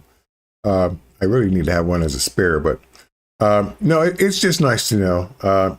Again, since I'm giving these away as gifts, you'd like to know for them to know what the alcohol level is. It's kind of like when you buy store-bought wine where you've got the alcohol level there listed on the label. It's just nice to know. But if you don't care, then it don't matter. I'm trying to back up here. Israel, I'm sure we all here love you guys, but very inner, we envy you because we can't take. They are good, very good. To be honest with you, when I first started out, and especially when I was first drinking my early batches of wine after about a month or so after starting them, before I knew better, I didn't really think that this was going to be all that. in terms of winemaking. I didn't realize that that if I just simply waited long enough, the wine was going to get progressively better. Which is why I started doing the 6-month tasting videos. Once I was finally able to have the willpower to let my wines reach that level. Okay, let's find out what it tastes like at 6 months. And then, okay, fine, let's find out what it tastes like at 12 months. There are noticeable differences in terms of the quality of the wine. It's just as simple as that. I know that after I made the carrot wine, thinking that was a 12-month project, and then to have Happy Homesteader channel to inform me that it was more of an 18-month long project. Well, okay. Sometimes they just take that long, but usually most country style wines that we're making, those are usually gone after about 12 months or 12 to 16 months. Their memory, their history. Let's see. Your labels. You print your own labels, yes? Well, yes, I do. Where's the question? Deanna, like to know where you're getting your labels. Are you buying them or are you printing them up? No, I cannot afford to buy labels. I just don't have the money to. I don't have empty, bottomless pockets rather for that. No, and I actually did a video on this. I use the website Canva, Canva. They have a large number of free wine label templates. You just simply modify them to suit your own taste. You can actually print. You could pay to have them printed up by them, or you can simply download the image of the wine label that you just created. Once I've downloaded them, I would usually put them into a Word document. Usually 3 rows, 2 columns, 6 labels in all, and I will print those on a full sheet label page. You know, you can get labels where you've got multiple rows of peelable labels. It's a full sheet version of that. And then I just simply cut them to size and slap them on and call it a day. This is how I do it. Richard is saying that the OG, the original. Yeah, but you're like skipping over Sue's question. I'm sorry. I mean, these are questions that I have to respond to in the community section because they got she missed. didn't have a question. Sue Walhart stated, the wine I'm making is really made from oak. Oh, really? Really? Okay, my apologies. At Walmart, they have oak leaf as their kind of like their store brand wines. Usually it's on the bottom shelf. A cheap source of wine bottles. However, but to actually make them out of oak leaves, that is the very first time I've heard that. Kind of curious how that's going to turn. I'm curious. I won't say that I'm amazed because some of the wines that I've been making lately, the beetroot wine, the carrot wine, I mean, you can make wine out of what? So, you know, I've got an open mind about these things these days. That would be something that you could try. I mean, grape leaves are Do you see the oak trees around here? No. Okay. But grape leaves are very plentiful. You could try something like that. But Frank. Yes. No, Richard. Big Frank. Big Frank. Big Frank. Dealing is far more. Okay. Just a heads up, Richard, even though Deanna's there to see it, if you use the @ symbol, that pretty much directs it directly to Deanna, so she can't miss it. Just throwing that out there. It's no big deal. It's far more useful to know where your brew is at rather than the alcohol potential. Yep. I have stopped brews before they were finished, not knowing that they were stuck at 6%. 6%. Is that technically wine at 6%? It should have been 14. Yeah, 14 is more realistic. But you're right. It does let you know where your wine is at all times. Alcohol level. I mean, yeah, you want to do the calculations, a lot of that's already online. You just pull up a formula, no big deal. At the end of the day, but yeah, the hydrometer lets you know what's going on with your wine. And thank you. She said the labels are very nice. Thank you. Winking Owl at Aldi's and $3 Chuck at Trader Joe's. Yes. I mean, surprisingly, even though the price went up to $2.50 a bottle, which is now making it kind of on par with what you can get off Amazon or any of the other sites that are out there. I won't name names, but yeah, the price is getting to the point where I don't buy as many. Put it to you that way. I mean, the stuff in it is drinkable, kinda. Certainly is not as good as the stuff that you're going to make on your own, but again, it's not the content, it's the bottles that's important. Richard, Frank, it was a case of it had finished bubbling, so it's finished. No, that was not finished. Yeah, that was the one where he thought it was finished. The upper, yeah, it should have been 14, but it was stuck at 6. Yeah, wine can surprise you from time to time. It can. And without a hydrometer reading, you really don't know what your wine is actually doing. Yeah, it could look like when you've got your airlocks in there, it looks like the airlocks have stopped and the levels have kind of, levels have kind of equalized. And you're thinking, okay, everything's all said and done. Okay, fine. So you degas it and you back sweeten it. And next thing you know, fermentation is restarted. And next thing you know, it's like, yeah, your hydrometer is your friend. Kansas City, Deanna, $3 Chuck, and I wouldn't say it's true. You get what you pay for. That's what I keep trying to tell him. You get what you paid for. Well, I don't know. What was the price I paid for the dark cherries? These were Walmart frozen dark cherries that were already pitted. If you watch my first cherry wine video that I put out today, dealing with those pits were kind of like, okay, another issue. But yeah, it was like $2 a pound. No, $2 a pound. I used 4 pounds of it. So 2, 4, 6, $8 to make 5 bottles of wine. That turned out, in my opinion, excellent. So yes, it is excellent. I mean, you get what you paid for, but still, lessons learned, Big Frank. That's what it's all about. Learning lessons. That's why it makes it an interesting hobby, because no two batches are ever the same. Unfortunately, just like any other food recipe you might have. Even if it's one that you've kind of memorized, you don't need to follow the recipe anymore, because you pretty much know what the ingredients are. You know how to make it. But there are times, like pizza. I mean, if you're making pizza from scratch, I mean, you're doing it time after time after time, but there are always inconsistencies. I mean, you might have overcooked it slightly. The crust might turn out, instead of being just slightly crunchy, it might be kind of like on the tough side, like shoe leather.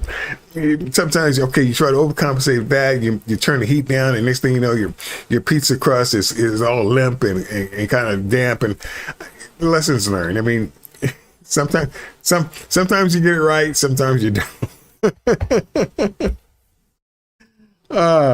Okay. Beer bottle. Take care, Frank. Yeah. Is Frank leaving? Yes. Oh, Frank, come back around anytime. Live streams twice a month. Yeah, come on back anytime. Sue, I've tested inventory, really liked it. Okay.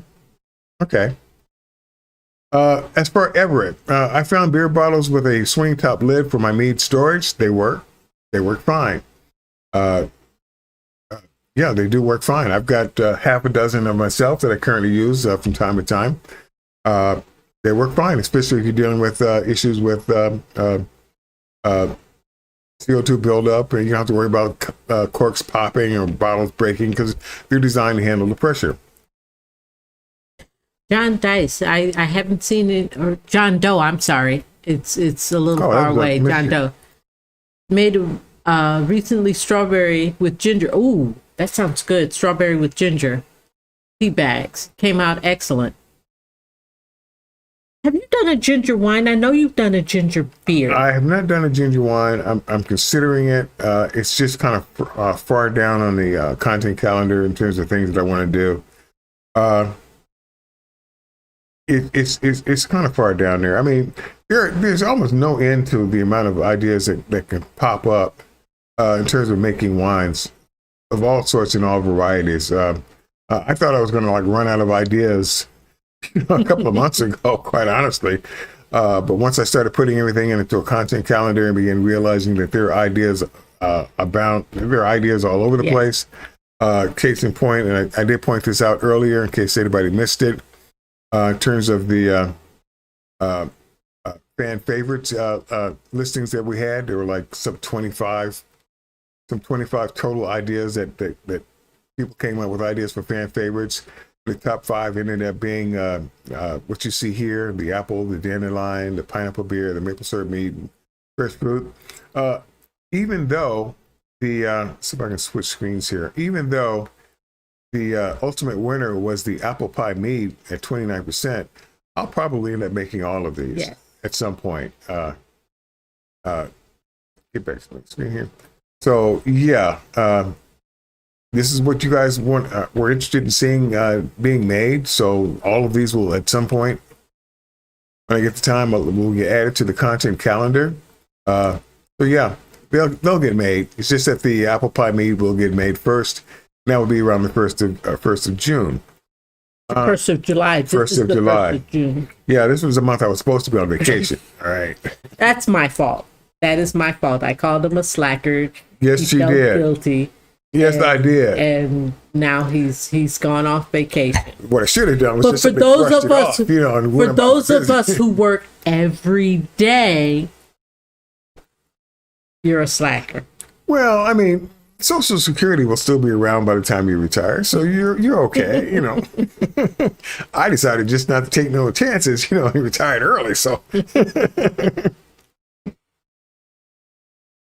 it back on the other screen. This is. Oh, I'm sorry. Yes. You can see what's going on. Thank you. We missed anybody? We did. Oh, ginger can be tricky. So you had in your ginger beer, you used an organic ginger. I remember. I did, trying to make that ginger bug, Right. which I would not do again for a couple of reasons. One, I probably used too much sugar when making the additions to the ginger bug to get it started. I mean, it worked, but I probably would use a lot less sugar. Two, it took about a week to get the ginger bug started. When I made the ginger beer the second time, I actually just used just a little bit of store-bought yeast, just a little bit of wine yeast to speed the process up by several days, and subsequently, when I make it again, that's pretty much how I will do it. Just simply use a little bit of wine yeast and call it a day.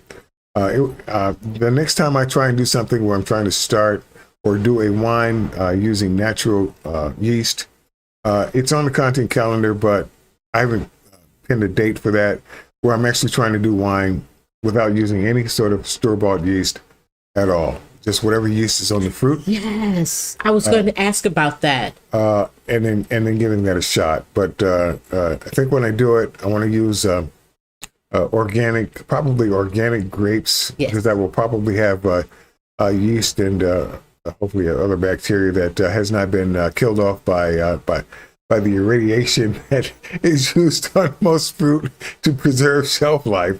So it's something I'm still thinking about. But again, I've got more ideas than I have time to do them. So things are going to get stretched out quite a bit. Joy Chaos says that you can use a ginger bug to make sparkling lemonade too.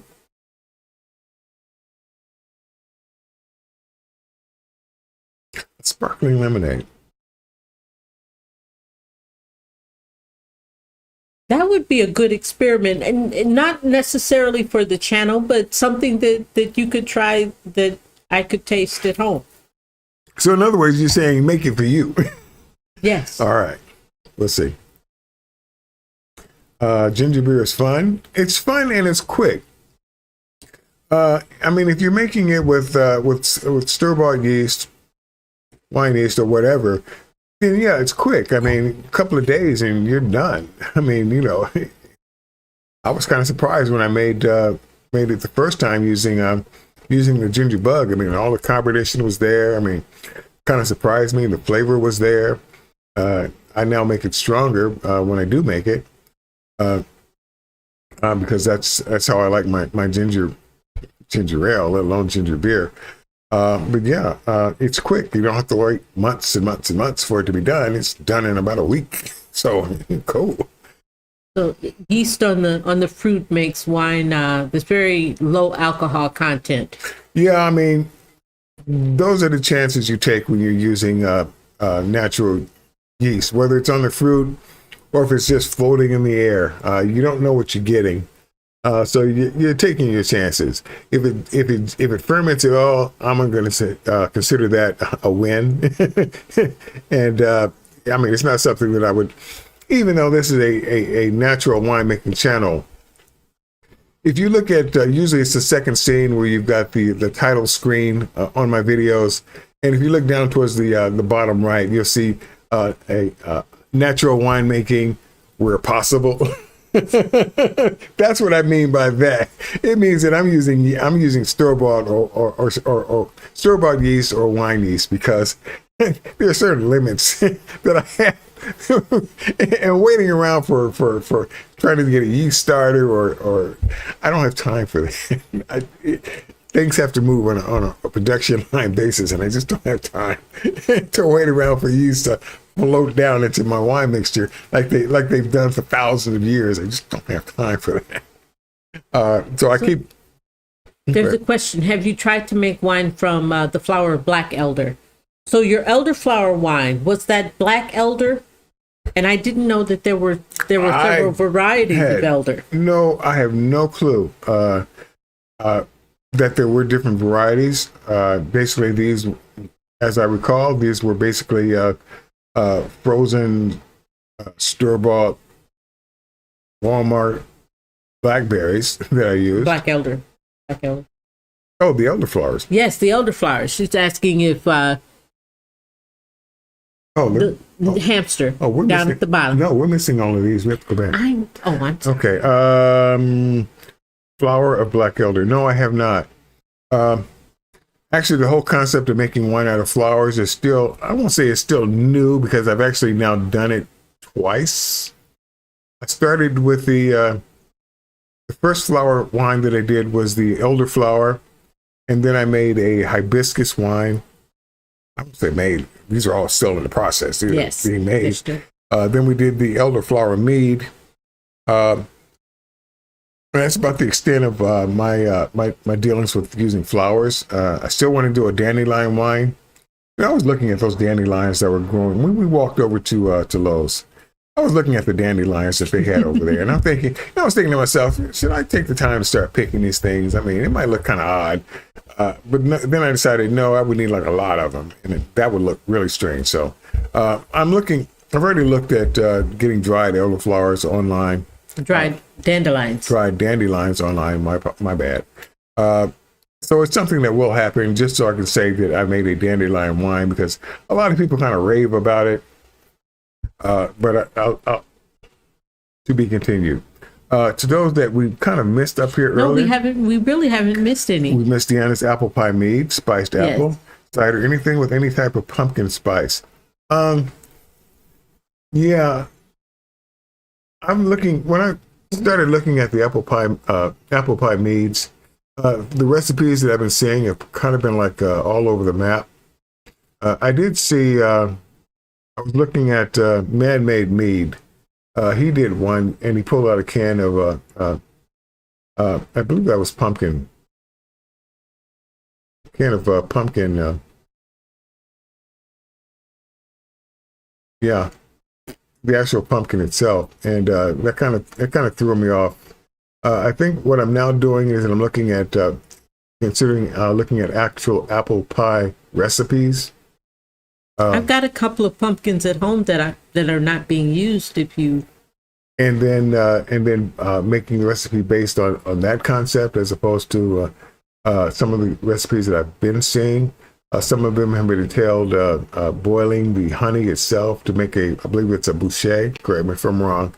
But I'm not ready to do that yet. If I do get to that point where I'm making a boucher, where I'm boiling the honey, slowly boiling the honey, I will do that as a standalone video first, and then possibly try and make a mead out of something that uses that method.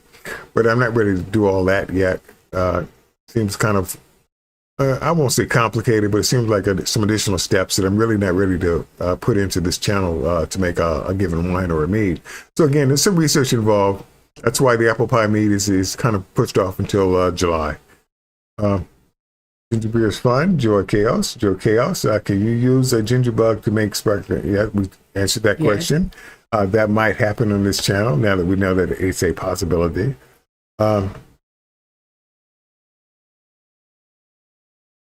Address that one. Okay. Hamster. I've tried to address that one. Pumpkin puree. That's what it was. Pumpkin puree.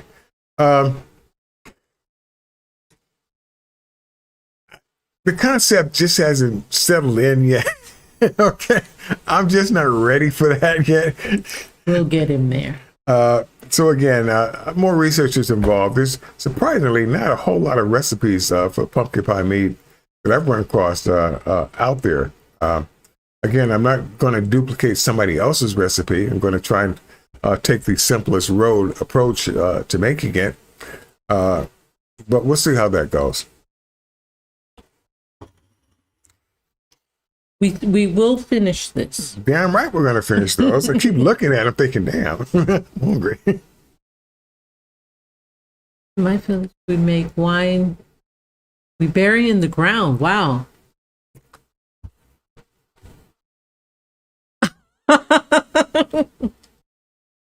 They make wine that they bury in the ground in mud containers for aging, and sometimes they forget where it's buried. Sounds like an interesting concept. Buried deep enough in the ground, the wine will stay at a nice cool temperature during fermentation. Yes. First thing that came to my mind was kombucha, which is fermenting food, but no. Kombucha is tea. No, the other one that's done. Oh, kimchi. Kimchi. Okay. That's why he keeps me around.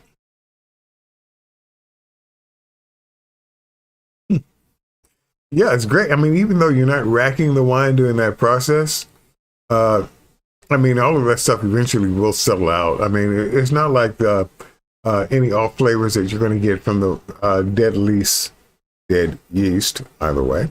That's been sitting down there for months on end. It's really going to destroy the flavor of your wine. I mean, if you're a purist, yeah, but if you're not, no. Yeah, that's great. I mean, that's one way to get wine that's been properly aged if it's been sitting down there for months on end. What time is it? Okay, but it's like a 2-hour live stream. It depends. We've got that many, which is about average. I thought the numbers would be going up, and people are. Yeah, you can see the numbers fluctuate. Yeah, 2 hours is 2 hours. It's a long time. So I think what we're going to do is probably wrap this up around the 2-hour mark. Yes. Because we do have a dinner to finish and a wine bottle to finish. We got things to do. We've got things to do.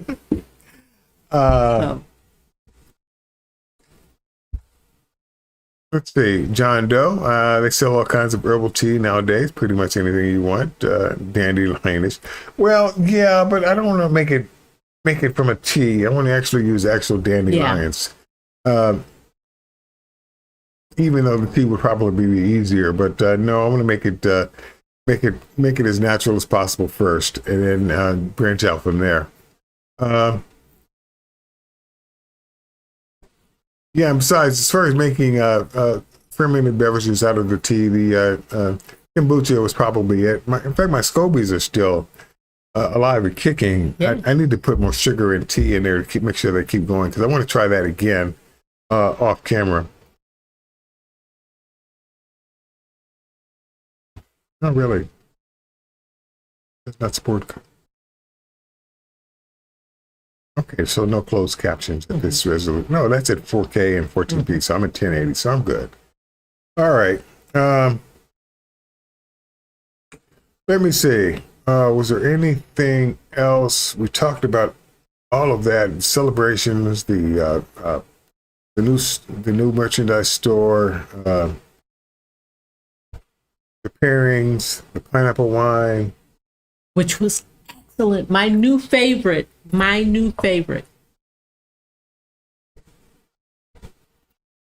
Let's see. No more midweek videos, at least not this month. The winemaking starter kit in the comments section. I need to move that up to the description section. The fan favorite winners, we talked about that. And we see that, Brad. We're going to get that in a second. Forming an LLC out of the channel. We did that. Celebrations for the more than 5,000. Now it's 5,200 subscribers. We talked about that. Yeah, for those who missed it, there was a brief celebration involved with horns, and with some rather lame horns, by the way, because they didn't quite fill the bill. They sounded something like.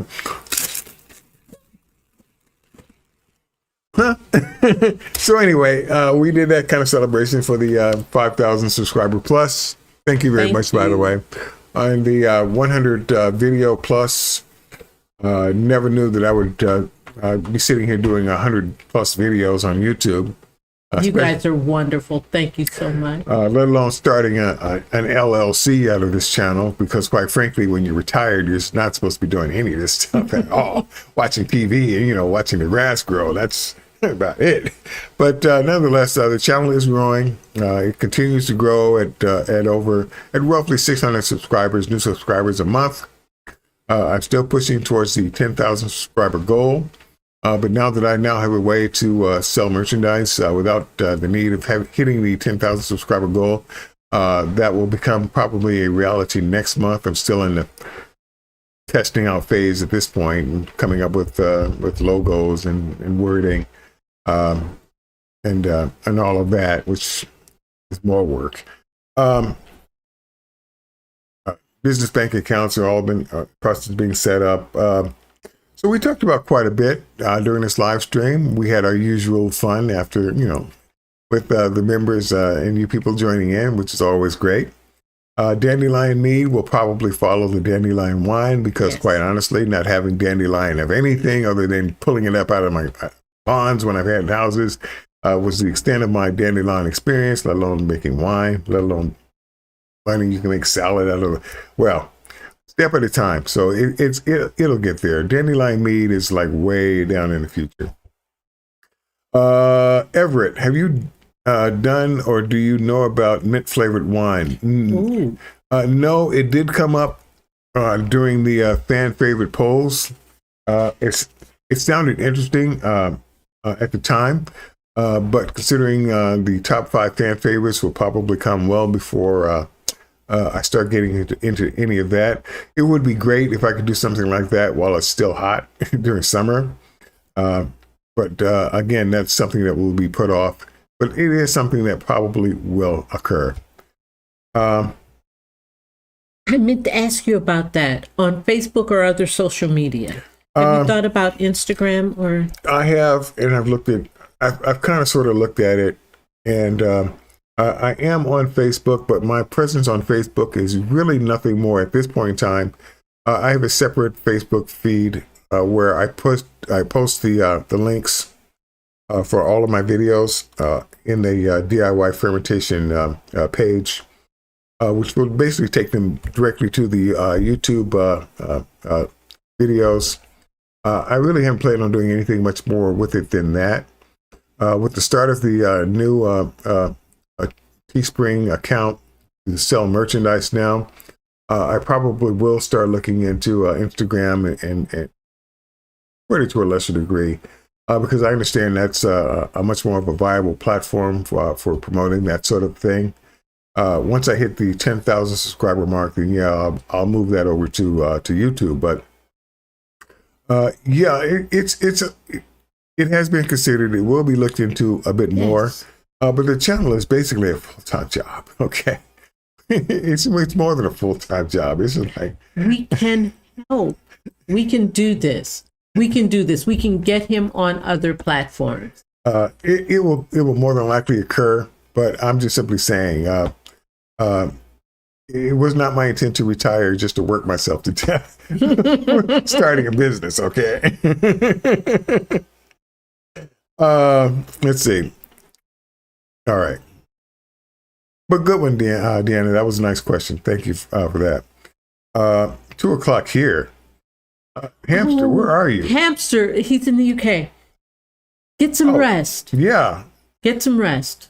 I mean, these things are, they're recorded, so check it out when you wake up. It was bad enough I had to wake up at 6:00 here in the morning, an hour that I did not know existed because no wanted to run around town all day. I mean, so I'm burning out right now. And you were nice enough to accommodate me. Thank you. So Hamster, thank you for joining in for the time that you did. Thank you so much. Did you say anybody did that? This is way up. Yes. Okay, there we go. Deanna was the last one. Okay, hours. Yes. You want to wrap it up? I want to wrap it up. Yeah, we're hungry. Oh, wait a minute. Celebrate. Oh, my glasses. I thought I was still wearing. Nope. This on the top of my head. These will not be thrown away, by the way. You'll probably see this again at the 10,000 mark. At the 10,000. We'll just get at 15,000, we'll get a 1 and put it in front of this one. Did we make use of that? Yes, we did. Okay. Well, I showed it. Yes. Now, we probably won't be using this brand of horn. Okay. Yeah, we'll get better horn. Yeah. But thank you so much on his behalf, because this is his channel, so I'm just a guest here. Okay, Brad, I have to pick up my daughter at 4 p.m., so no sleep for me. 4 a.m. Oh, a.m. All right, folks, it's been a 2-hour live stream. Yes. We're not going to. Oh, sorry. No. I moved it out of the way. We're not gonna make this one a very long one, even though we had a lot of material to cover. There'll be another live stream in 2 weeks-ish or so. It'll be on another Saturday because the midweek, midday live streams, even though I got a lot of people on that, it's not something I really want to do. So they'll all be done on Saturdays. The first of the month and the mid-month will be on Saturdays. No midweek videos for this month. I am going to cut back a little bit, even though I've got a lot to do. Just to take it easy, just a little bit easier. I still got a lot to do. And with that having been said, about the only thing that I will probably do that you probably have figured out by now, with regards to no, is basically just to put to rest any doubts that some of you may have in your mind about our current status. And our current status is basically this. So there you go. That being said, it is now 8:03 here, our time, and we are going to wrap this up. And I look forward to seeing you guys in your comments on the next video, which will probably be the apricot wine video, as soon as I can get everything out of this fresh cherry wine video. Beyond that, I think that's going to be a wrap. For those who made donations, again, appreciate it. Thank you very much. For those of you who are leaving comments on the videos, again, thank you very much. Those are gratefully appreciated. And hopefully we continue to do this for another year. I am trying to shoot for the 10,000 mark. Oh, what is this? Fatima? No is awesome. She should always be. Thank you. Thank you so much. I'm funny too. However, Yeah, but I'm cute and funny. but I'm handsome and funny. That's why. Not the same. It's not the same.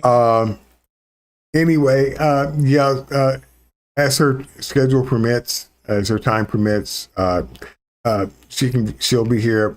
Hopefully, certainly for the first of the month live streams. I enjoy here. If we're going to be making any additional wines and she wants to chime in, she's free and available. Of course, she'll be here for that. And No is becoming a more permanent fixture.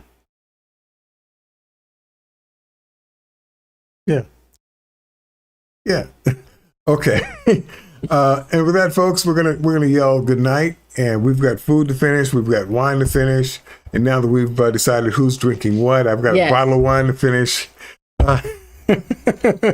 My new favorite. And with that having been said, we'll see you in the next video and in a couple of weeks.